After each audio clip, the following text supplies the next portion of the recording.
إن الحمد لله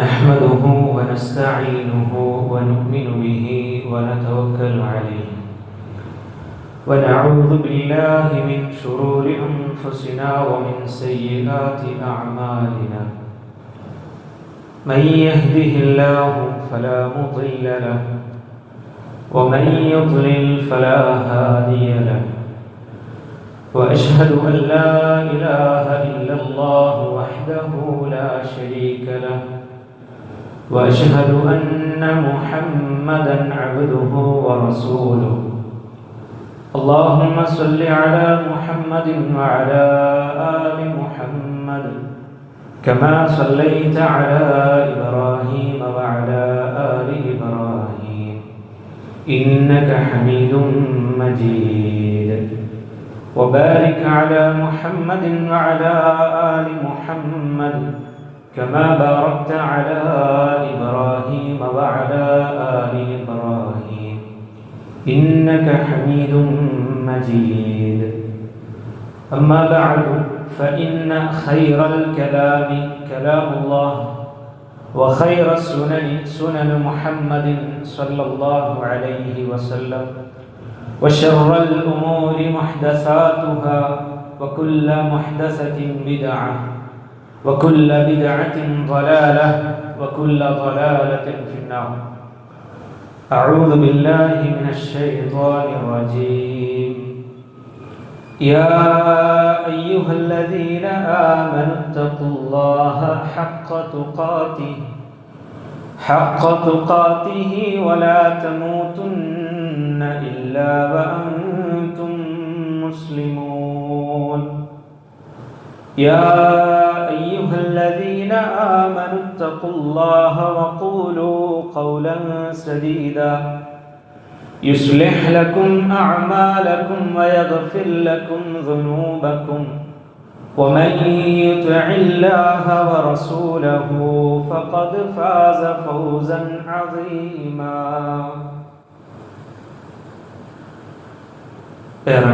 ബഹുമാനം നിറഞ്ഞ സത്യവിശ്വാസി സഹോദരന്മാരെ സഹോദരിമാരെ, നമ്മയെല്ലാം സൃഷ്ടിച്ച് പരിപാലിച്ചു കൊണ്ടിരിക്കുന്ന ഏകനായ അള്ളാഹുവിൻ്റെ വിധി വിലക്കുകളും നിയമ നിർദ്ദേശങ്ങളും പാലിച്ചുകൊണ്ട് ജീവിക്കണേ എന്ന് ആമുഖമായി ഉണർത്തുകയാണ്, വസിയ്യത്ത് ചെയ്യുകയാണ്. അത്തരത്തിൽ അല്ലാഹു സുബ്ഹാനഹു വ തആല തൃപ്തിപ്പെടുന്ന ഒരു ജീവിതം നയിക്കാൻ എനിക്കും നിങ്ങൾക്കും റബ്ബ് തൗഫീഖ് നൽകി അനുഗ്രഹിക്കുമാറാകട്ടെ. ആമീൻ. സത്യവിശ്വാസികളെ സംബന്ധിച്ചിടത്തോളം പള്ളികൾ എന്ന് പറയുന്നത് അങ്ങേയറ്റം പരിപാവനമാണ് എന്നതിൽ സംശയമില്ല. വഅന്നൽ മസാജിദ ലില്ലാഹ് ഫലാ തദ്ഉ മഅല്ലാഹി അഹദ. സൂറത്തുൽ ജിന്നിലെ അല്ലാഹു സുബ്ഹാനഹു വ തആല നമ്മളോട് അറിയിച്ചു തന്നു, വഅന്നൽ മസാജിദ ലില്ലാഹ്, തീർച്ചയായും പള്ളികൾ അല്ലാഹുവിനുള്ളതാണ്, അള്ളാഹുവിനെ പുറമെ മറ്റാരെയും വിളിച്ച് പ്രാർത്ഥിക്കരുത് എന്ന് അള്ളാഹു അതിനോട് തുടർത്തി പറഞ്ഞു. പള്ളിയോട് കൃത്യമായ ബന്ധം പുലർത്തുക എന്ന് പറയുന്നത് വിശ്വാസികളെ സംബന്ധിച്ചിടത്തോളം നിർബന്ധ ബാധ്യതയുമാണ്. 5 നേരത്തെ നിസ്കാരങ്ങൾക്കപ്പുറം വെള്ളിയാഴ്ചയിലെ ജുമുഅ ഖുതുബകളിൽ നമ്മൾ പങ്കെടുക്കാറുണ്ട് പള്ളിയിൽ വെച്ച്. അതോടൊപ്പം തന്നെ സക്കാത്ത് സെല്ലുമായി ബന്ധപ്പെട്ട പ്രവർത്തനങ്ങൾക്ക് വേണ്ടി പള്ളിയുമായി നമ്മൾ ബന്ധപ്പെടാറുണ്ട്. ഖുർആൻ ഹദീസ് ക്ലാസുകൾ, ദർസുകൾ, മജ്ലിസുകൾ പള്ളികളിൽ സംഘടിക്കപ്പെടാറുണ്ട്. അവിടെ നമ്മൾ പങ്കെടുക്കാറുണ്ട്. അൽഹംദുലില്ലാഹ്. അങ്ങനെ എണ്ണി പറഞ്ഞാൽ പള്ളിയുമായി ഒരു അഭേദ്യമായ ബന്ധം കാത്തു സൂക്ഷിക്കാൻ നമ്മൾ ശ്രമിക്കാറുണ്ട് എന്നുള്ളതാണ് വാസ്തവം. നമ്മളെ സംബന്ധിച്ചിടത്തോളം പള്ളികളിൽ നമ്മൾ പാലിക്കേണ്ട, അല്ലെങ്കിൽ പള്ളിയിലേക്ക് പോകുമ്പോഴും പള്ളിയിൽ നിന്ന് തിരിച്ചു വരുമ്പോഴൊക്കെ നമ്മൾ ശ്രദ്ധിക്കേണ്ട കുറച്ച് അദബുകൾ, കുറച്ച് മര്യാദകൾ അള്ളാഹുവിൻ്റെ റസൂൽ സല്ലല്ലാഹു അലൈഹി വസല്ലം പഠിപ്പിച്ചു തന്നിട്ടുണ്ട്. നമുക്കറിയാം, നമ്മൾ അലിഫ് എന്ന് പറഞ്ഞ ഉടനെ തന്നെ നമ്മൾ പഠിച്ചത് അദബുൻ എന്ന വാക്കാണ്. അദബ് എന്ന് പറഞ്ഞാൽ മര്യാദ, മേനേഴ്സ് എന്നൊക്കെയാണ് അതിൻ്റെ അർത്ഥം. ഒരു അദബില്ലാതെ നമ്മൾ എവിടെ നിൽക്കാൻ പാടില്ല. നമ്മുടെ വീട്ടിലും നമുക്ക് അദബ് വേണം, അത് വീടിൻ്റെതായ ചുറ്റുവട്ടത്തിനനുസരിച്ച്. നമ്മളൊരു സൊസൈറ്റിയിലേക്ക്, സമൂഹത്തിലേക്ക് ഇറങ്ങി ചെല്ലുമ്പോൾ അവിടെയും ചില അദബുകൾ നമ്മൾ പാലിക്കേണ്ടതുണ്ട്. വിശിഷ്യ പള്ളിയിലേക്ക് വരുമ്പോഴും അതിൽ ചില അദബുകൾ പഠിപ്പിക്കപ്പെട്ടിട്ടുണ്ട്. അപ്പം അത് പാലിക്കുക എന്നുള്ളത് വിശ്വാസികളെ സംബന്ധിച്ചിടത്തോളം നിർബന്ധ ബാധ്യതയാണ്. അത് നമ്മൾ കാത്തു സൂക്ഷിക്കേണ്ടതുണ്ട്. പിന്നെ മറ്റൊരു കാര്യം സൂചിപ്പിക്കാനുള്ളത്, പള്ളിക്ക് ഒരു ഹുർമത്തുണ്ട്. മൊത്തത്തിലൊരാകത്തുക നമുക്ക് പറയാൻ പള്ളിക്കൊരു ഹുർമത്തുണ്ട്, ഒരു മഹത്വമുണ്ട്. ആ മഹത്വത്തിന് കളങ്കം വരുത്തുന്ന ഒന്നും നമ്മുടെ അരികിൽ നിന്നും വരാൻ പാടില്ല എന്നുള്ളതാണ് ഇതിൻ്റെ ഒക്കെ അടിസ്ഥാനമായി നമ്മൾ മനസ്സിലാക്കുന്നത്. അല്ലാഹു സുബ്ഹാനഹു വ തആല കാര്യങ്ങൾ കൃത്യമായി ഗ്രഹിക്കാനും ജീവിതത്തിൽ പകർത്താനുള്ള തൗഫീഖ് നമുക്ക് ഏവർക്കും നൽകി അനുഗ്രഹിക്കുമാറാകട്ടെ. ആമീൻ. ആദ്യമായി നമ്മൾ വീട്ടിൽ നിന്ന് പള്ളിയിലേക്ക് നടന്നു വരിക എന്ന ഒരു സുന്നത്ത് അള്ളാഹുവിൻ്റെ റസൂൽ സല്ലല്ലാഹു അലൈഹി വസല്ലം പഠിപ്പിച്ചു തന്നിട്ടുണ്ട്. അത് പ്രത്യേകം കൂലിയുള്ള കാര്യമാണ്. റസൂലുള്ളാഹി സ്വല്ലല്ലാഹു അലൈഹി വസല്ലം പഠിപ്പിച്ചു തന്നു, നമ്മൾ വീട്ടിൽ നിന്ന് ഒരാൾ വുളൂ ചെയ്തുകൊണ്ട് നിസ്കാരത്തിനായി പള്ളിയിലേക്ക് വരികയാണ് എങ്കിൽ അതിൻ്റെ വലതുകാല് വെക്കുന്ന സമയത്ത് ഒരു തിന്മ മായ്ക്കപ്പെടുകയും ഇടതുകാല് വെക്കുന്ന സമയത്ത് ഒരു നന്മ രേഖപ്പെടുത്തുകയും ചെയ്യുമെന്നുള്ളതാണ് റസൂലുള്ളാഹി സ്വല്ലല്ലാഹു അലൈഹി വസല്ലം പഠിപ്പിക്കുന്നത്. നമ്മൾ ആലോചിച്ചു, ഒരു 100 മീറ്ററെങ്കിലും വീട്ടിൽ നിന്ന് പള്ളിയിലേക്ക് വരുന്നുണ്ട് എങ്കിൽ എത്ര കാലടികൾ നമുക്കതിനിടയിൽ വെക്കാൻ കഴിയും, എത്ര പാപങ്ങൾ നമുക്ക് പൊറുക്കപ്പെടാൻ കഴിയും. അപ്പോൾ ഇതൊക്കെ നമ്മളൊന്ന് നിയത്ത് വെച്ച് ചെയ്തു കഴിഞ്ഞാൽ അർത്ഥവത്താകുന്ന കർമ്മങ്ങളാണ്. അള്ളാഹു സ്വീകരിക്കുമാറാകട്ടെ. ആമീൻ. മറ്റൊരു കാര്യം നമ്മൾ മനസ്സിലാക്കേണ്ടത്, ഇതോടൊപ്പം തന്നെ അള്ളാഹുവിൻ്റെ റസൂൽ സല്ലല്ലാഹു അലൈഹി വസല്ലം പറഞ്ഞു, ഒരു ഉംറ നിർവഹിച്ച കൂലി ഒരു വ്യക്തിന് പള്ളിയിലേക്ക് വരുമ്പോൾ നമുക്ക് നേടാൻ കഴിയുമെന്നുള്ളതാണ്. എന്താണിത്? വിശുദ്ധ അള്ളാഹു സുബ്ഹാനഹു വ തആല റസൂലുള്ളാഹി സ്വല്ലല്ലാഹു അലൈഹി വസല്ലമയിലൂടെ പഠിപ്പിച്ചു തന്നു, നമ്മൾ വുളൂ ചെയ്തുകൊണ്ട് ആരെങ്കിലും പള്ളിയിലേക്ക് വന്നാൽ എന്നുള്ള. അപ്പോൾ പള്ളിയിൽ നിന്ന് വുളൂ എടുക്കുക എന്നുള്ളതിനപ്പുറം വീട്ടിൽ നിന്ന് വുളൂ എടുത്തുകൊണ്ട് ആ ഒരു ശ്രദ്ധ കൂടി നമുക്കതിൽ ശ്രദ്ധിക്കാൻ കഴിയേണ്ടതുണ്ട്. അല്ലാഹു സുബ്ഹാനഹു വ തആല തൗഫീഖ് നൽകി അനുഗ്രഹിക്കുമാറാകട്ടെ. മറ്റൊരു കാര്യം ഇതിൽ പറയാനുള്ളത്, രണ്ടാമത്തെ ഒരു കാര്യം, നമ്മൾ നടന്നു വരിക എന്ന് പറഞ്ഞല്ലോ.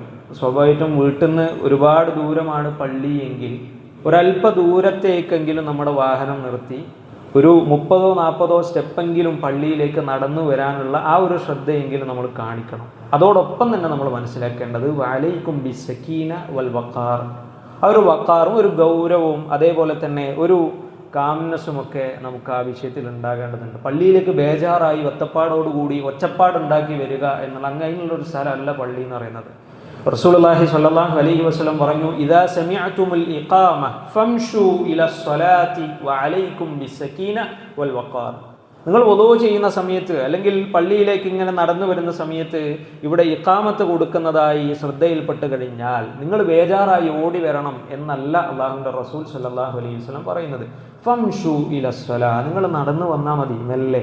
വഅലൈക്കും ബിസ്സക്കീന വൽ വഖാർ, നേരത്തെ പറഞ്ഞ പോലെ തന്നെ ഒരു മിതത്വം അതിൽ ഉണ്ടാകണം, അതേപോലെ തന്നെ ഒരു ഗൗരവവും നമ്മൾ ഓടി വരുന്ന ഒരു രീതിയിലേക്ക് ഉണ്ടാകരുത് എന്നുള്ളതാണ്. വലാ തുസ്രിഉ, നിങ്ങൾ വേഗത്തിലാക്കരുത്.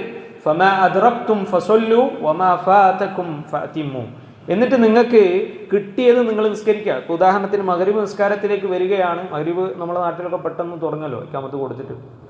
അപ്പോൾ 2 റക്അത്തേ കിട്ടിയുള്ളൂ. ആ 2 റക്അത്ത് നിസ്കരിക്കുക ഇമാമിൻ്റെ ഒപ്പം. അതിൻ്റെ ഒപ്പം അവസാനം നിങ്ങൾക്ക് നഷ്ടപ്പെട്ട 3ാമത്തെ റക്അത്ത് കൂടി പൂർത്തീകരിക്കുക എന്നുള്ളതാണ് റസൂലുള്ളാഹി സ്വല്ലല്ലാഹു അലൈഹി വസല്ലം പഠിപ്പിച്ചു തരുന്നത്. അതേപോലെ തന്നെ മൂന്നാമതായി നമ്മൾ മനസ്സിലാക്കേണ്ടത്, നമ്മൾ പള്ളിയിലേക്ക് വരുന്ന സമയത്ത് ദുർഗന്ധം വമിക്കുന്ന കാര്യങ്ങൾ നമ്മുടെ ശരീരത്തിലോ നമ്മുടെ വായിലോ ഉണ്ടാകാൻ പാടില്ല എന്നുള്ളതാണ്.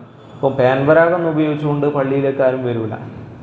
സ്വാലിഹ ഇബ്ലീസ് എന്ന് പറഞ്ഞാൽ അങ്ങനെ ആരും പള്ളിയിലേക്ക് വരാറില്ല.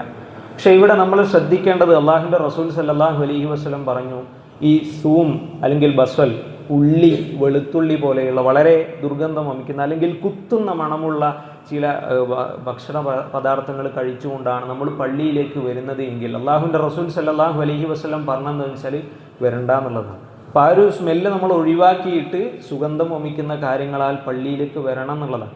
എന്തുകൊണ്ടാണെന്ന് ചോദിച്ചാൽ, ഫഇന്നൽ മലായിക തതഅദ്ദാ മിമ്മാ യതഅദ്ദാ മിൻഹു ബനു ആദം, മനുഷ്യർക്കൊരു പ്രയാസം ഉണ്ടാക്കുന്നതെല്ലാം മലക്കുകൾക്കും പ്രയാസം ഉണ്ടാക്കും എന്നുള്ളതാണ്. നിങ്ങളൊന്ന് ആലോചിച്ച് നോക്ക്, നമ്മളൊരു വേർപ്പ് വല്ലാതെ നാറുന്ന ഒരു അവസരത്തിലാണ് പള്ളിയിലേക്ക് വരണ്ടെന്നല്ല പറഞ്ഞ്, നേരെ വീട്ടിലേക്ക് പോവുക, അന്ന് ഫ്രഷ് ആയിട്ട് വന്നാൽ മതി.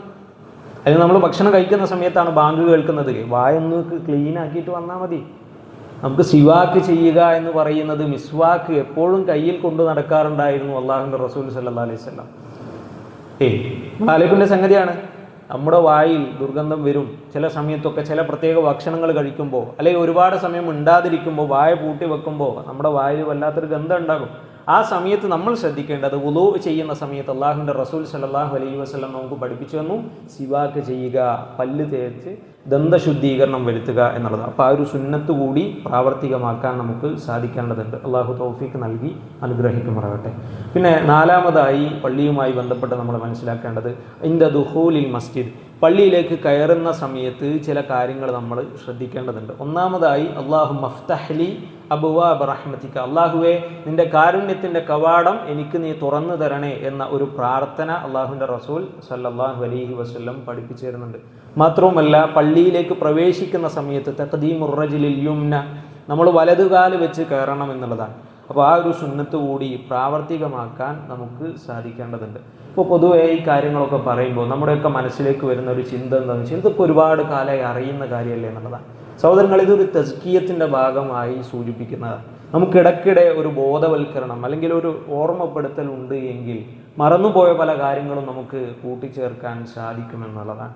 അഞ്ചാമതായി ഇതിൽ നമ്മൾ മനസ്സിലാക്കേണ്ട ഒരു കാര്യം, നമ്മൾ പള്ളിയിലേക്ക് കയറിയ ഉടനെ തന്നെ ഇരിക്കാനല്ല നമ്മൾ ശ്രമിക്കേണ്ടത്. അതിനപ്പുറം തഹിയ്യത്തുൽ മസ്ജിദ് അഥവാ 2 റക്അത്ത് തഹിയ്യത്ത് സുന്നത്ത് നിസ്കാരം അള്ളാഹുവിൻ്റെ റസൂൽ സല്ലല്ലാഹു അലൈഹി വസല്ലം പഠിപ്പിച്ചു തന്നിട്ടുണ്ട്.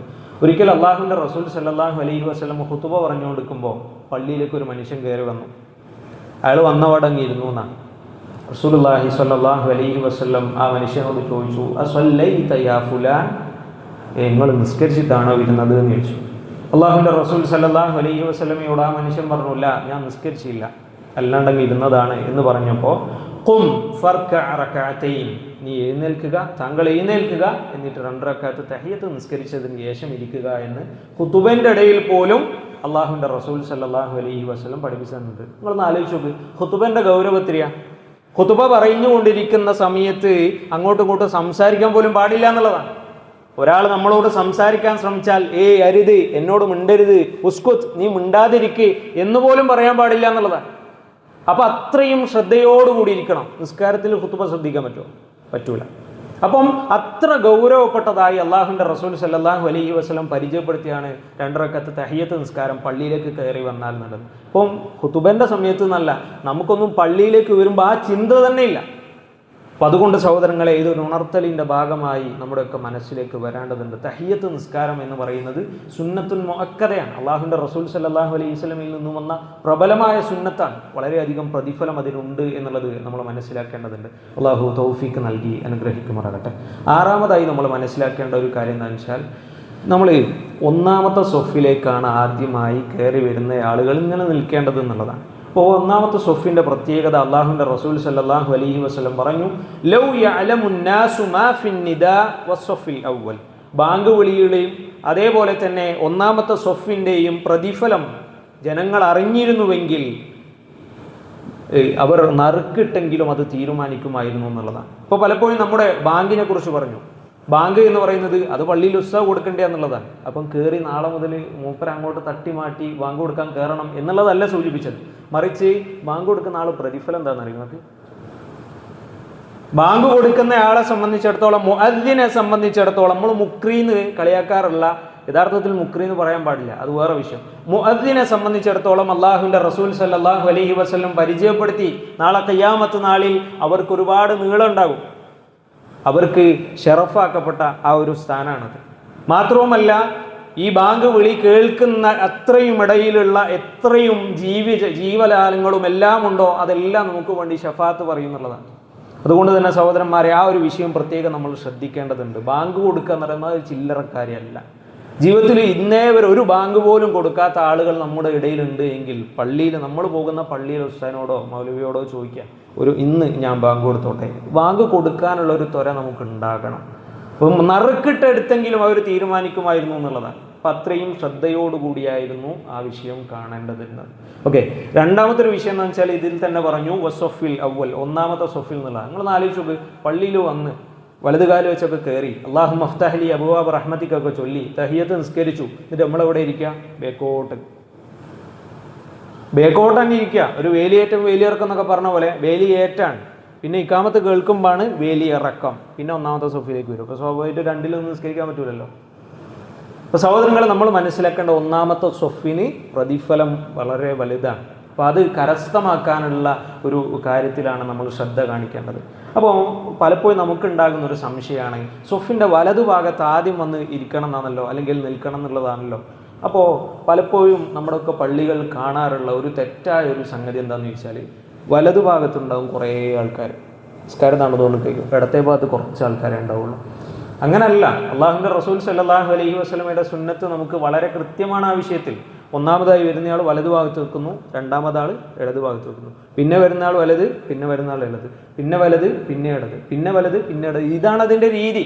അല്ലാണ്ട് എല്ലാവരും വലത്തെ ഭാഗത്ത് നിന്നാലോ, എന്നാൽ പിന്നെ പള്ളി ഇവിടെ നിന്ന് കട്ട് ചെയ്തിട്ട് ഇങ്ങോട്ട് ഇമാമിനെ നിർപ്പിക്കുക, എല്ലാം വലത്തെ ഭാഗത്ത് മാത്രം ആൾക്കാർ നിന്ന് നിസ്കരിക്കുക, അത് പറ്റൂലല്ലോ. അപ്പോൾ അതുകൊണ്ട് തന്നെ അതിവിടെ സുന്നത്ത് എന്താണെന്നുള്ളത് കൃത്യമായി മനസ്സിലാക്കി ജീവിതത്തിൽ പകർത്താനായിരിക്കണം നമ്മൾ ശ്രദ്ധിക്കേണ്ടത്. അള്ളാഹു സുബ്ഹാനഹു തആല കാര്യങ്ങൾ കൃത്യമായി ഗ്രഹിക്കാനുള്ള തൗഫീക്ക് നമുക്ക് ഏവർക്കും നൽകി അനുഗ്രഹിക്കുമാറാകട്ടെ. ഈ വിഷയങ്ങളിൽ തെറ്റുകുറ്റങ്ങളും അപാകതകളും വന്നു പോയിട്ടുണ്ടെങ്കിൽ ഗഫൂറായ റബ്ബ് പുറത്തു മാപ്പാക്കി അനുഗ്രഹിക്കുമാറാകട്ടെ. ഇന്നൽ ഹംദുലില്ലാഹി അൽഹംദുലില്ലാഹി റബ്ബിൽ ആലമീൻ അസ്സലാത്തു വസ്സലാമു അലാ റസൂലിഹിൽ അമീൻ വഅലാ ആലിഹി വസഹ്ബിഹി അജ്മഈൻ അമ്മാ ബഅദ്.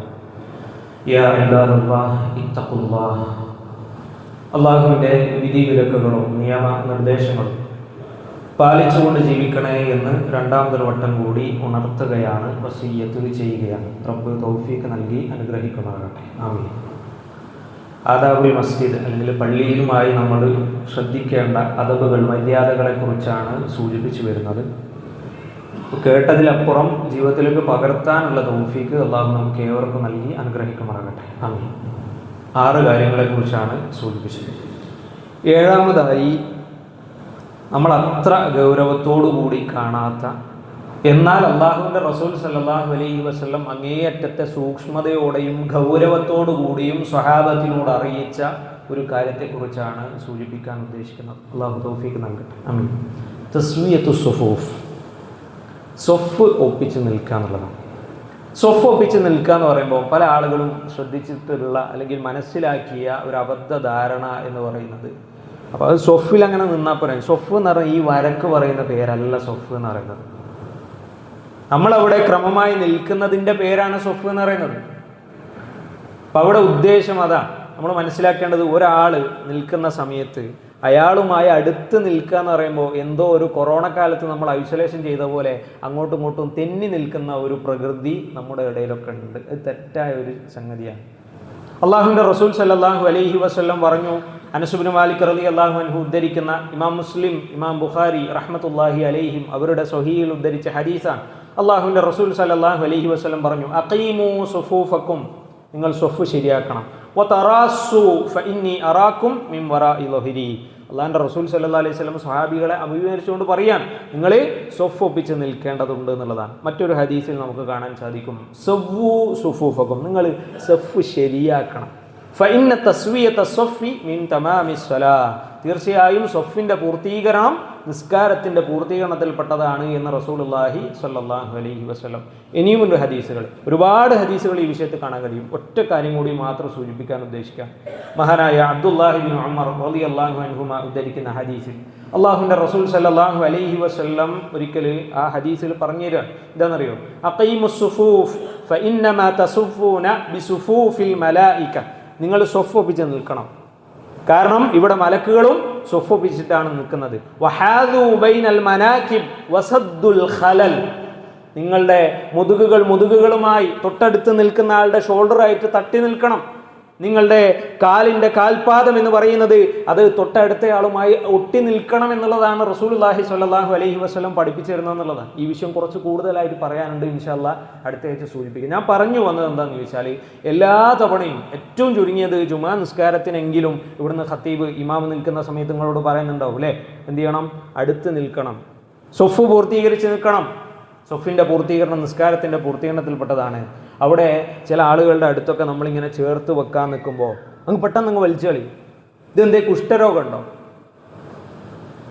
നമ്മൾ കൈ കൊടുത്ത് സലാം ചെല്ലുന്നില്ലേ? അങ്ങനെ എന്തോ പകരുന്ന സൂക്കേടുണ്ടോ? നമ്മളൊന്ന് ആലോചിച്ചൊക്കെ. അള്ളാഹുവിൻ്റെ റസൂൽ സല്ലല്ലാഹു അലൈഹി വസല്ലം പറഞ്ഞെന്താണെന്ന് വെച്ചാൽ സൊഫ് ശരിയാക്കിയിട്ടില്ല എന്നുണ്ടെങ്കിൽ മനസ്സിൻ്റെ ഇടയിൽ ഛിദ്രതയും ശത്രുതയും വരും എന്നുള്ളതാണ്. എത്ര സത്യമാണത്! എന്തൊക്കെ കാര്യത്തിലാണ് നമുക്കിടയിൽ ഇപ്പോൾ ഭിന്നിപ്പ്! അള്ളാഹുവിൻ്റെ റസൂൽ സല്ലല്ലാഹു അലൈഹി വസല്ലമയുടെ ഓരോ അധ്യാപനങ്ങളും അത്രയും സൂക്ഷ്മമായി പഠിച്ച സ്വഹാബികൾ എങ്ങനെയായിരുന്നു സൊഫ് കെട്ടിയെന്നുള്ളത് നമ്മൾ പഠിക്കേണ്ടതുണ്ട്. അതുകൊണ്ട് തന്നെ സഹോദരന്മാരെ, ഇനി നമ്മുടെ അടുത്തേക്ക് ആരെങ്കിലും ഇങ്ങനെ കാലിങ്ങനെ അടുപ്പിച്ച് നിൽക്കാൻ നിൽക്കുമ്പോൾ വേറൊരു കാര്യത്തിനും വേണ്ടിയിട്ടൊന്നും അല്ലല്ലോ. അങ്ങനെ ഉണ്ടോ? വേറെ എന്തിനും വേണ്ടിയിട്ടാണോ? നിങ്ങളെ തൊടാൻ വേണ്ടി, ഓൾക്ക് എന്തോ കിട്ടാൻ വേണ്ടി, സുഖത്തിനും വേണ്ടി വെക്കുന്നതാണോ? അല്ലല്ലോ. നിങ്ങളൊന്ന് ആലോചിച്ച് നോക്കി, എത്ര ഗൗരവപ്പെട്ടതാ, എത്ര വട്ടം നമ്മൾക്കൊക്കെ ഉണർത്തിയ വിഷയമാണ് ഈ വിഷയം. എന്നാലും ചില ആളുകളൊക്കെ ഇപ്പോൾ ഇങ്ങനെ കാലടുപ്പിച്ച് നിൽക്കാൻ നിൽക്കുമ്പോൾ കാലം കൊലിച്ചളി. എന്നാലോ അത്തഹിയ്യാത്തിന്റെ സമയത്ത് ഈ ചേർക്കാൻ നിൽക്കിയ ചങ്ങായിൻ്റെ മേലെ ആയിരിക്കും കാലും കയ്യൊക്കെ ഉണ്ടാകുക. അതെന്തേ വിഷയം? നമ്മുടെ ഷോൾഡറിനൊരു പ്രത്യേകത ഉണ്ട്. നമ്മുടെ ഷോൾഡറിന് കൃത്യമായ അകലത്തിൽ കാല് വെക്കണം. കാലിങ്ങനെ അകത്തിയും വെക്കാൻ പറ്റൂല, കുടുത്തിയും വെക്കാൻ പറ്റൂല. ഈ അകത്തി വെച്ചാലുള്ള പ്രശ്നം എന്ന് വെച്ചാൽ നേരത്തെ പറഞ്ഞ പോലെ ഈ ചുമലും മുട്ടുന്നൊരവസ്ഥ ഉണ്ടാവില്ല. ഒരുപാട് ഗ്യാപ്പ് ഉണ്ടാവും. നമ്മൾ സുജൂദിൽ പോകുന്ന സമയത്ത് പിറകുന്ന് വന്നു കഴിഞ്ഞാൽ രണ്ടാക്കപ്പുറപ്പുറം കയറാനുള്ള സ്ഥലം ഉണ്ടാവും ചില ആൾക്കാർ നിസ്കരിക്കാൻ നിൽക്കുമ്പോൾ. ചില ആൾക്കാരുണ്ട്, ഒരു സൂക്ഷ്മതയുടെ ഭാഗമായിട്ട് ഓല എന്ത് ചെയ്യും, ചുരുങ്ങി നിൽക്കും. ഷോൾഡർ ഇത്ര ഉണ്ടാവും, എന്നാലും കാല് രണ്ടും ഇങ്ങനെ നിൽക്കാം. എന്നപ്പോൾ അതിൻ്റെ അടുത്തേക്ക് ഒരാൾക്ക് അടുപ്പിച്ച് നിൽക്കാൻ പറ്റുമോ? ഇല്ല. ഇതിൻ്റെ പ്രശ്നം എന്താണെന്ന് വെച്ചാൽ സുജൂദ് വരെ പ്രത്യേകിച്ച് കുഴപ്പമൊന്നും ഉണ്ടാവില്ല. പക്ഷേ ഇടയിൽ എടുത്തെത്തുന്ന സമയത്ത് അപ്പുറത്തും ഇപ്പുറത്തുള്ള ആളുകൾ ഇടങ്ങാറാകാണ് ഇയാളെ കൊണ്ട്. ഒന്ന് ആലോചിച്ചു, നിസ്കാരം തന്നെ ഖുശൂവോടുകൂടി ചെയ്യേണ്ടല്ലേ സഹോദരങ്ങളെ? ആ ഖുശൂ നഷ്ടപ്പെടുത്തുന്ന പ്രവർത്തനം അറിഞ്ഞോ അറിയാതെ നമ്മുടെ അടുത്തുനിന്ന് വന്നാൽ തെറ്റുകാരായിരിക്കും? നമ്മളൊന്ന് ആലോചിച്ചു നോക്കാം. അപ്പോൾ അത് കുറച്ചൊരു ശ്രദ്ധ നമ്മൾ കാണിക്കണം. അപ്പോൾ ഞാൻ പറഞ്ഞു, ഷോൾഡർ അനുസരിച്ച് കാല് വെച്ച് കഴിഞ്ഞാൽ പ്രശ്നം തീർന്നു. നമുക്ക് അത്തഹിയ്യാത്തിൽ സുഖമായിട്ട് ഇഫ്തിറാഷോ അതേപോലെ തന്നെ തബറുക്കിൻ്റെ ഇരുത്തൊക്കെ സുഖമായിട്ട് ഇരിക്കാൻ കഴിയും. അപ്പോൾ ഈ കാര്യങ്ങളൊക്കെ ശ്രദ്ധിച്ച് സൊഫിൻ്റെ പൂർത്തീകരണം നമ്മുടെ നിസ്കാരത്തിൻ്റെ പൂർത്തീകരണത്തിൻ്റെ ഭാഗമാണ് എന്ന ഒരു ഉറച്ച ബോധ്യത്തോടുകൂടി സൊഫ് കെട്ടാനുള്ള തൗഫീക്ക് അള്ളാഹു നമുക്ക് ഏവർക്കും നൽകി അനുഗ്രഹിക്കുമാറാകട്ടെ. ഈ പറഞ്ഞ കാര്യങ്ങളൊക്കെ കേട്ടുപോകുന്നതിനപ്പുറം ജീവിതത്തിൽ പകർത്താനുള്ള തൗഫീക്ക് അള്ളാഹു നമുക്ക് ഏവർക്കും നൽകി അനുഗ്രഹിക്കുമാറാകട്ടെ. അവസാനം സൂചിപ്പിക്കാനുള്ള രണ്ട് വിഷയമാണ്. ഒന്നാമത്തത് നമ്മുടെ SIR-മായി ബന്ധപ്പെട്ട ഒരു വിഷയമാണ്. 4-ാം തീയതിയാണല്ലോ നമ്മുടെ BLOക്ക് നമ്മൾ ഫോം കൊടുക്കേണ്ടി, റെമ്യൂണറേഷൻ ഫോം. എല്ലാവരും കൊടുത്തോ എന്നുള്ളത് ഇപ്പം ചോദിക്കുന്നില്ല. കൊടുത്തിട്ടില്ലെങ്കിൽ എത്രയും പെട്ടെന്ന് അത് പൂരിപ്പിച്ച് കൊടുക്കണം. അപ്പോൾ ചില ആൾക്കാർക്ക് എന്തോ വെളിപ്പുറത്ത് കാക്കാനൊക്കെ ഉണ്ട കളിയാണ്. SIR കൊടുക്കുക എന്ന് പറയുമ്പോൾ ആദ്യം ഒരു കുഴപ്പമല്ലാന്ന്, ഒരു കുറച്ച് കഴിഞ്ഞ് പൗരത്വത്തിൻ്റെ വിഷയം വരുമ്പോൾ അന്നേരം പിന്നെ പാടാൻ നിൽക്കരുത്. സബബ് സ്വീകരിക്കുക എന്ന് പറയുന്നത് മുഅ്മിന് ചേർന്ന പരിപാടിയാണ്. ഈ കാരണങ്ങളൊന്നും സ്വീകരിക്കാണ്ട് ഒക്കെ പഠിച്ചാനങ്ങ് റെഡിയാക്കും എന്ന് പറയലല്ല. ആദ്യം ഒട്ടകത്തിനെ കെട്ടിയിട്ടിട്ട് പിന്നെയാണ് നമ്മൾ തവക്കുലാക്കുക എന്നുള്ള വിഷയം വന്നിട്ടുള്ളത്. അതുകൊണ്ട് തന്നെ സഹോദരങ്ങളെ, SIR-ൻ്റെ വിഷയം കുറച്ചൊരു ഗൗരവം നമ്മളതിന് കൊടുക്കേണ്ട ഒരു ഗൗരവം കൊടുക്കണം. ഭയങ്കര സംഭവം കൊണ്ടിറക്കൊന്നും വേണ്ട. ആ ഫോം ഫില്ല് ചെയ്ത് നമ്മുടെ വീട്ടിലുള്ള എല്ലാ ആളുകളും BLOക്ക് കൊടുത്തു എന്നും മൂപ്പരത് സൈറ്റിലേക്ക് ചേർത്തു എന്നുള്ളൊരു ഉറപ്പ് വരുത്തുക. വിളിച്ചങ്ങനെ ഇടങ്ങാറാക്കണം എന്നുള്ളതല്ല സൂചിപ്പിച്ചത്. ഓക്കെ, ആ ഒരു കാര്യം. രണ്ടാമതൊരു കാര്യം, നമ്മുടെ CP അബ്ദുള്ളക്ക പൂനൂരിലെ നമ്മുടെ മുജാഹിദ് പ്രസ്ഥാനത്തിൻ്റെ സലഫി പ്രസ്ഥാനത്തിൻ്റെ ആണിക്കല്ലായിരുന്ന മുൻകാല നേതാവ്, അദ്ദേഹം വീണിട്ട് തുടയിൽ പൊട്ടിയിട്ടുള്ള ഒരു സാഹചര്യത്തിലാണ് ഇപ്പോൾ ഓപ്പറേഷന് കയറ്റിയിട്ടുണ്ടെന്നുള്ളതാണ് അറിഞ്ഞത്. അള്ളാഹു സുബ്ഹാനഹു തആല അദ്ദേഹത്തിന് പരിപൂർണമായ ശിഫ നൽകി അനുഗ്രഹിക്കുമാറാകട്ടെ. അദ്ദേഹത്തിനും നമുക്കും നമ്മൾ ചെയ്യുന്ന എല്ലാ സ്വാലിഹായ അമലും അള്ളാഹു സ്വാലിഹായ അമലാക്കി തന്നെ സ്വീകരിക്കുമാറാകട്ടെ. അദ്ദേഹത്തിൽ നിന്നും നമ്മളിൽ നിന്നും വന്നുപോയിട്ടുള്ള തെറ്റുകുറ്റങ്ങളും അപാകതകളും റബ്ബ് ഗഫൂറാണ്. അള്ളാഹു എല്ലാവർക്കും പുറത്തു മാപ്പാക്കി അനുഗ്രഹിക്കുമാറാകട്ടെ. നമ്മിൽ നിന്നും വന്നുപോയിട്ടുള്ള ചെറുതും വലുതുമായ എല്ലാ തെറ്റുകുറ്റങ്ങളും പാപങ്ങളും ഗഫൂറായ റബ്ബ് പുറത്തു മാപ്പാക്കി അനുഗ്രഹിക്കുമാറാകട്ടെ. പള്ളിയുമായി ബന്ധപ്പെട്ട ഒരുപാട് മസ്കലകളുണ്ട്. ഇതൊക്കെയും പഠിച്ച് ജീവിതത്തിൽ പകർത്താനുള്ള തൗഫീക്ക് അള്ളാഹു നമുക്ക് ഏവർക്കും നൽകി അനുഗ്രഹിക്കുമാറാകട്ടെ. നല്ല ഒരു മുസ്ലിമായി ജീവിക്കാനും നല്ല ഒരു മുസ്ലിമായി തന്നെ മരിച്ചു പോകാനുമുള്ള തൗഫീക്ക് അള്ളാഹു നമുക്ക് ഏവർക്കും നൽകി അനുഗ്രഹിക്കുമാറാകട്ടെ. തഖ്വയുമായി ബന്ധപ്പെട്ട വിഷയത്തിൽ നമുക്ക് വന്നിട്ടുള്ള തെറ്റുകുറ്റങ്ങളും അപാകതകളും ഗഫൂറായ റബ്ബ് പുറത്തു മാപ്പാക്കി അനുഗ്രഹിക്കുമാറാകട്ടെ. ഇനിയും ഒരുപാട് അള്ളാഹുവിൻ്റെ മാർഗത്തിൽ സേവനം ചെയ്യാനുള്ള തൗഫീക്ക് അള്ളാഹു നമുക്ക് ഏവർക്കും നൽകി അനുഗ്രഹിക്കുമാറാകട്ടെ. നമ്മളിലെ രോഗം കൊണ്ട് പ്രയാസപ്പെടുന്ന ഒരുപാട് ആളുകളുണ്ട്. അള്ളാഹുവെ എല്ലാവർക്കും പരിപൂർണമായ ശിഫ നൽകി അനുഗ്രഹിക്കണേ നാഥ. നമ്മളിൽ ഒരുപാട് കടം കൊണ്ട് പ്രയാസപ്പെടുന്ന ആളുകളുണ്ട്. അള്ളാഹു സുബ്ഹാനഹു തആല അവർക്കൊക്കെയും അവരുടെ കടബാധ്യത പൂർത്തീകരിച്ചു കൊടുക്കുമാറാകട്ടെ. അതിലൊരു പ്രയാസമില്ലാത്ത അവസ്ഥ എല്ലാവർക്കും അള്ളാഹു നൽകി അനുഗ്രഹിക്കുമാറാകട്ടെ. കടബാധ്യതയില്ലാതെ അള്ളാഹുവിനെ കണ്ടുമുട്ടുന്ന ആളുകളിൽ അള്ളാഹു നമ്മേവരെയും ഉൾപ്പെടുത്തി അനുഗ്രഹിക്കുമാറാകട്ടെ. അല്ലാഹുമ്മ റബ്ബന റഹംഹുമാ കമാ റബ്ബൗനാ സിഗാറ റബ്ബന റഹംഹുമാ കമാ റബ്ബൗനാ സിഗാറ ربنا ارحمهما كما ربونا صغارا. اللهم إنا نسألك الجنة ونعوذ بك من النار. اللهم إنا نسألك الجنة ونعوذ بك من النار. اللهم إنا نسألك الجنة ونعوذ بك من النار. اللهم يا مقلب القلوب ثبت قلوبنا على دينك. اللهم يا مقلب القلوب ثبت قلوبنا على دينك. اللهم يا مقلب القلوب ثبت قلوبنا على دينك. اللهم أعز الإسلام والمسلمين وأذل الشرك والمشركين. اللهم أعز الإسلام والمسلمين وأذل الشرك والمشركين. اللهم أعز الإسلام والمسلمين وأذل الشرك والمشركين. ربنا هب لنا من أزواجنا وذرياتنا قرة أعين واجعلنا للمتقين إماما. ربنا آتنا في الدنيا حسنة وفي الآخرة حسنة وقنا عذاب النار. ربنا تقبل منا إنك أنت السميع العليم وتب علينا إنك أنت التواب الرحيم. آمين آمين برحمتك يا أرحم الراحمين. وصلى الله على نبينا محمد والحمد لله رب العالمين.